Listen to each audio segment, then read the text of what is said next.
राजकुमारी का लहंगा और चूड़ियाँ। हेलो दोस्तों, आज जो मैं आपको कहानी सुनाने जा रही हूँ वो कहानी है राजकुमारी के जादुई लहंगे और चूड़ियों की। तो चलिए दोस्तों, देखते हैं आज की ये कहानी। एक गांव में वर्षा नाम की एक लड़की अपने मामा मामी के साथ रहती थी। उसके मामा मामी की एक बेटी थी जिसका नाम इशिता था। वर्षा की मामी और उसकी बेटी बहुत ही ज्यादा दुष्ट थी। दोनों उससे घर का सारा काम करवाती थी और बदले में उसकी खूब पिटाई करती थी। मॉम, ये लड़की कुछ ज्यादा ही सिर चढ़ गई है, आपको इससे और काम लेना चाहिए। देखो तो हमारे घर का खाना खा खा कर कितनी मोटी हो गई है। हाँ बेटा, बात तो तू बिल्कुल सही बोल रही है। इतना कम काम करती है और सबसे ज्यादा खाती है। लगता है मुझे इसे कुछ और काम देना पड़ेगा। दोनों माँ बेटी वर्षा के पास जाती हैं। सुन लड़की, घर पर पड़ी पड़ी तू बोर हो जाती होगी, इसीलिए मैं तुझे थोड़ा काम और दे रही हूँ। अब से तू पास वाले गांव के जंगल में जाएगी और वहाँ से रोज की रोज ताजी ताजी लकड़ियाँ तोड़ कर लाएगी, समझी?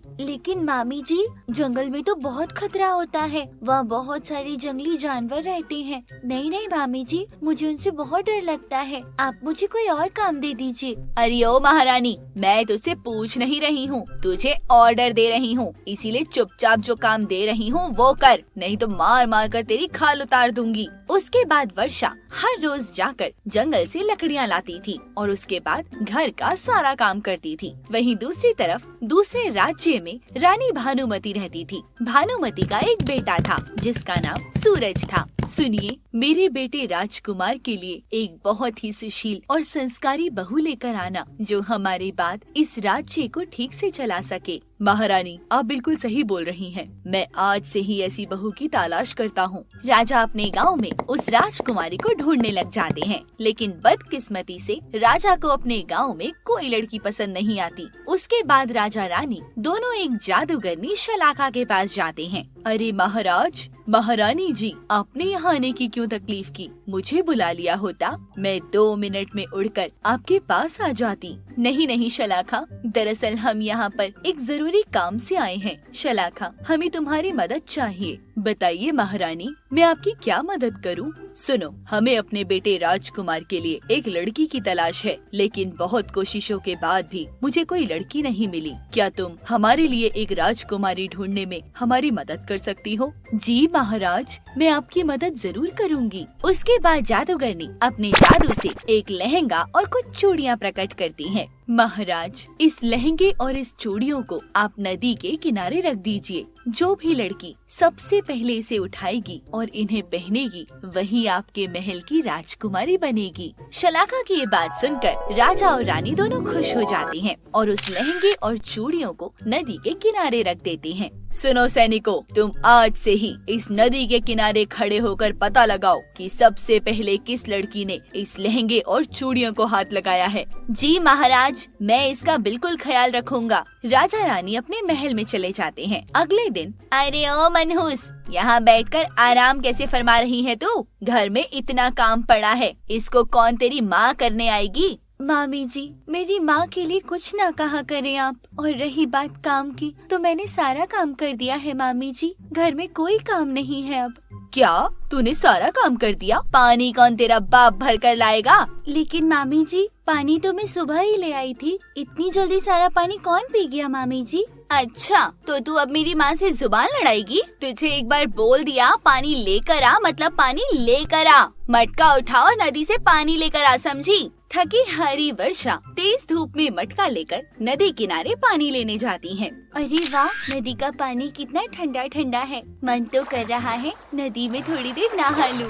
उसके बाद वर्षा उस नदी में नहाने लग जाती है। हे भगवान, मुझे तो ध्यान ही नहीं रहा, मेरे तो कपड़े गीले हो गए। अगर मेरी मामी ने मुझे इस तरह देख लिया तो वो मुझे तो घर से ही बाहर कर देंगी। अब मैं क्या करूँ? तभी उसे नदी के पास जादुई लहंगा और कुछ चूड़ियाँ नजर आती हैं। अरे वाह, कितना सुंदर लहंगा है और कितनी सुंदर चूड़ियाँ हैं। लगता है किसी राजकुमारी की है, लेकिन इस तरह यहाँ कौन रख गया होगा? वर्षा इधर उधर देखती है, लेकिन उसे कोई भी नजर नहीं आता। मुझे तो लगता है राजकुमारी ने पुराना समझकर इसे यहीं छोड़ दिया होगा। एक काम करती हूँ, इस लहंगे को मैं पहन लेती हूँ। उसके बाद वर्षा वो लहंगा और वो चूड़ियाँ पहन लेती है और पानी लेकर अपने घर की ओर जाने लगती है। अरे वो देखो, उस लड़की ने सबसे पहले लहंगा और चूड़ियाँ पहनी है। सभी सैनिक उसका पीछा करते हैं और आखिरकार उसके घर तक पहुंच जाते हैं। तुम सब यहीं रहो, मैं राजा जी को अभी लेकर आता हूँ। खुशी खुशी सैनिक राजा रानी के पास जाते हैं और राजा रानी को वो सारी बातें बताते हैं। राजा और रानी सैनिक की बात सुनकर बहुत खुश हो जाते हैं। चलिए जी, हम अपनी राजकुमारी को घर लेकर आते हैं। वहीं दूसरी तरफ, अरे ओ कलमोही, तू इतना सुंदर लहंगा और ये चूड़ियाँ कहाँ से ला रही है? मामी जी, ये लहंगा और ये चूड़ियाँ मुझे नदी के किनारे रखी हुई मिली थी। मैंने वहाँ पर बैठकर बहुत इंतजार किया। जब कोई भी नहीं आया तब मैंने इन्हें उठाकर पहन लिया। मॉम, कितनी सुंदर ड्रेस है इसकी, किसी राजकुमारी से कम नहीं लग रही है। मॉम, ये लहंगा और ये चूड़ियाँ मुझे चाहिए। अरे इशिता, ये तुम कैसी बातें कर रही हो? तुम्हारे पास तो पहले ही इतने सुंदर सुंदर कपड़े हैं, मेरे पास तो कुछ भी नहीं है बहन। फिर तुम मेरी चीजें क्यों मांग रही हो? बकवास बंद कर समझी। मैंने एक बार बोल दिया कि मुझे यही चाहिए तो यही चाहिए। नहीं नहीं, मैं नहीं दूंगी तुम्हें ये। उसके बाद उसकी मामी वर्षा को एक थप्पड़ मारती है और उससे लहंगा और वो चूड़ियाँ छीन लेती हैं और छीनकर अपनी बेटी को दे देती हैं। क्यों अरी कलमुही, मेरी बेटी के सामने ऊंची आवाज में बात करेगी? बेटी ने बोल दिया कि उसे चाहिए तो उसे चाहिए, समझी? अरे तू मना कैसे कर रही है? जा यहाँ से, अंदर जाकर घर का काम कर। तभी पीछे से दूसरे राज्य के राजा और रानी आ जाते हैं। सुनिए, आपकी बेटी हमारी होने वाली राजकुमारी का लहंगा और कुछ चूड़ियाँ लेकर आई है। रानी जी, हमें माफ कर दीजिए रानी जी। दरअसल वो कलमुही उसे गलती से उठा कर ले आई। मैं उसे बोल ही रही थी कि वो जहाँ से लाई है उसे वहीं पर रखाए, लेकिन वो लड़की मानी ही नहीं। मैं अभी आपका लहंगा और वो चूड़ियाँ लेकर आती हूँ रानी जी। उसकी कोई जरूरत नहीं है। उसके बाद रानी जादूगरनी की वो सारी बातें उसकी माँ को बताती है। दरअसल मुझे तुम्हारी बेटी का हाथ अपने राजकुमार के लिए चाहिए। क्या तुम अपनी बेटी की शादी मेरे सूरज के साथ करने के लिए तैयार हो? रानी की ये बात सुनकर उसकी मामी बहुत खुश हो जाती हैं। अहो भाग्य, जो राजकुमार का रिश्ता मेरी बेटी के लिए खुद चल कर आया है। मैंने तो कभी सपने में भी नहीं सोचा था रानी जी। तो ठीक है, कुछ दिनों बाद हम बारात लेकर यहीं आएंगे। और हाँ, अपनी बेटी को शादी वाले दिन मेरा दिया हुआ लहंगा और वही चूड़ियाँ पहनाना। ये सुनकर मामी बहुत खुश हो जाती है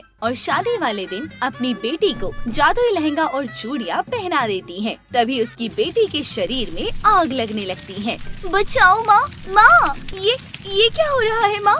तभी वहाँ पर शलाका जादूगरनी आ जाती है। गाँव वालों, ये लड़की वो नहीं है जिसे हम ढूंढ रहे हैं। सच सच बोल लड़की, वो लड़की कौन है? नहीं तो तू इसी तरह जलकर भस्म हो जाएगी। मुझे माफ कर दो मुझे। दरअसल वो मेरी बेटी नहीं, मेरी भांजी है। रुकिए, मैं उसे अभी बाहर लेकर आती हूँ। उसके बाद उसकी मामी वर्षा को बाहर लेकर आती है और वो लहंगा और चूड़ियाँ वर्षा को पहनाती हैं। उसके बाद वर्षा की शादी सूरज राजकुमार से हो जाती है और वो खुशी खुशी अपने राजमहल में रहने लग जाती है। तो दोस्तों, इस कहानी से आपको क्या सीख मिली, हमें कमेंट सेक्शन में लिखकर जरूर बताएं।